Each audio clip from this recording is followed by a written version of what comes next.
नागपुर, जो कि on range city है इंडिया का, वहां पे बहुत ज्यादा वायलेंस और अनरेस्ट हुआ। 17 मार्च 2025 को, जो कि एक राइट विंग ग्रुप्स का प्रोटेस्ट था, वह बहुत बैडली बिगड़ गया और पूरा शहर डर गया।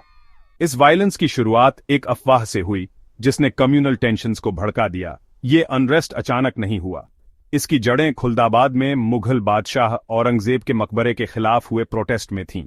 इस प्रोटेस्ट को एक खतरनाक अफवाह ने और भड़का दिया, जिससे नागपुर में वायलेंस फैल गया। उस दिन हवा में टेंशन साफ महसूस हो रहा था, जैसे कुछ गड़बड़ होने वाला है। जैसे जैसे अफवाहें फैलती गईं, शहर दहशत में आ गया। नागपुर वायलेंस की शुरुआत खुलदाबाद से हुई, एक ऐसा शहर जो हिस्ट्री से भरा है और जहां मुगल बादशाह औरंगजेब का मकबरा है।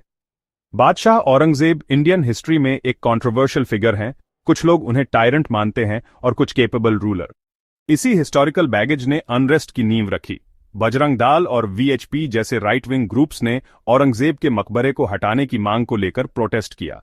उनका कहना था कि यह मकबरा ऑपरेशन का सिंबल है और इसे ऑनर करना हिंदुओं की भावनाओं को ठेस पहुंचाना है। यह प्रोटेस्ट भले ही लोकल था, लेकिन इसने हिस्टोरिकल ग्रीवेंसेस को छेड़ दिया, जो खुलदाबाद के बाहर तक फैल गया। भड़काऊ भाषणों ने प्रोटेस्ट के माहौल को और गर्म कर दिया। इसी माहौल में, जहां रिलीजियस फर्वर और हिस्टोरिकल बैगेज था, कुरान के अपमान की अफवाह फैल गई और एक local protest city wide violence में बदल गया। अफवाहें खास तौर पर आज के जमाने में वायलेंस और झगड़े भड़का सकती हैं। नागपुर में औरंगजेब के मकबरे पर प्रोटेस्ट के दौरान कुरान के अपमान की अफवाह ने वायलेंस को भड़का दिया। ये अफवाह कैसे शुरू हुई और कौन जिम्मेदार है, ये अभी तक पता नहीं चला है, लेकिन ये बात साफ है कि सोशल मीडिया की वजह से ये अफवाह बहुत तेजी से फैल गई। झूठे मैसेजेस, भड़काऊ इमेजेस और वीडियोस ने सोशल मीडिया पर आग लगा दी। बिना किसी प्रूफ के ये अफवाह सच बन गई। इस अफवाह ने नागपुर के मुस्लिम्स को गुस्सा दिला दिया। इस अपमान से गुस्साए लोग सड़कों पर उतर आए। शहर, जो पहले से ही औरंगजेब के मकबरे वाले प्रोटेस्ट की वजह से टेंस था, अब केओस के कगार पर था। कुरान के अपमान की अफवाह आग में घी का काम कर गई। नागपुर, जो कि अपने पीसफुल कोएग्जिस्टेंस के लिए जाना जाता है, वहां पे बहुत ज्यादा वायलेंस हुआ। डर और गुस्से में शहर मॉब्स का बैटल ग्राउंड बन गया। वायलेंस जंगल में आग की तरह फैल गया। महल, चिटनीस पार्क, शुक्रवारी तालाब रोड, कोतवाली, गणेश पेठ, गांधी बाग, भालदारपुरा और हंसपुरी जैसे इलाके, जो कभी जिंदा दिल हुआ करते थे, वीरान हो गए। गलियां, जो शहर की रौनक का सबूत हुआ करती थीं, पत्थरों, टूटे शीशे और जली हुई गाड़ियों से भर गईं। जो कि दो ग्रुप्स के बीच में एक छोटा सा झगड़ा था, वो मॉब वायलेंस में बदल गया। घरों और दुकानों में तोड़फोड़ हुई।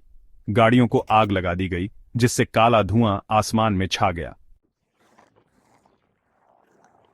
इस केओस के बीच एक आदमी सामने आता है।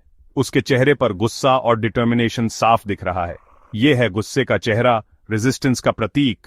उसका हर कदम, हर नजर ऑपरेसर्स को चैलेंज कर रही है।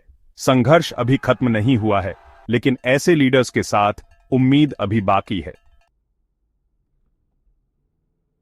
हालात बिगड़ते ही पुलिस ने तुरंत एक्शन लिया। लोगों की सुरक्षा के लिए पुलिस ऑफिसर्स तैनात किए गए। उन्होंने भीड़ को कंट्रोल करने और वायलेंस रोकने के लिए कड़ी मेहनत की। हालात को संभालने में पुलिस का बहुत बड़ा योगदान रहा। इस अनरेस्ट के बाद गवर्नमेंट ऑफिशियल्स और पॉलिटिकल लीडर्स ने तुरंत प्रतिक्रिया दी। वायलेंस की निंदा करते हुए स्टेटमेंट्स जारी किए गए और शांति बनाए रखने की अपील की गई। अलग अलग पार्टीज के लीडर्स ने अपने सपोर्टर्स से शांति बनाए रखने की अपील की। गवर्नमेंट ने अनरेस्ट की वजह से अंडरलाइंग इश्यूज को एड्रेस करने के लिए मेजर्स अनाउंस किए। महाराष्ट्र, जो अपनी डाइवर्सिटी और वाइब्रेंसी के लिए जाना जाता है, अब टेंशन से भर गया था। सालों से साथ रह रहे कम्युनिटीज के बीच अचानक झगड़े शुरू हो गए। माहौल गर्म था और बातचीत और समझौते की जरूरत थी। हर वर्ग के लोग शांति और नॉर्मलसी की अपील कर रहे थे। इस टर्मोइल के बीच पीस और यूनिटी की आवाजें उठने लगीं। कम्युनिटी लीडर्स, एक्टिविस्ट्स और आम लोग पीस और अंडरस्टैंडिंग की अपील कर रहे थे। वो साथ आने, जख्म भरने और ट्रस्ट बनाने पर जोर दे रहे थे। ये इस बात का सबूत था कि चैलेंजेस के बावजूद यूनिटी और रेजिलियंस की भावना जीत सकती है।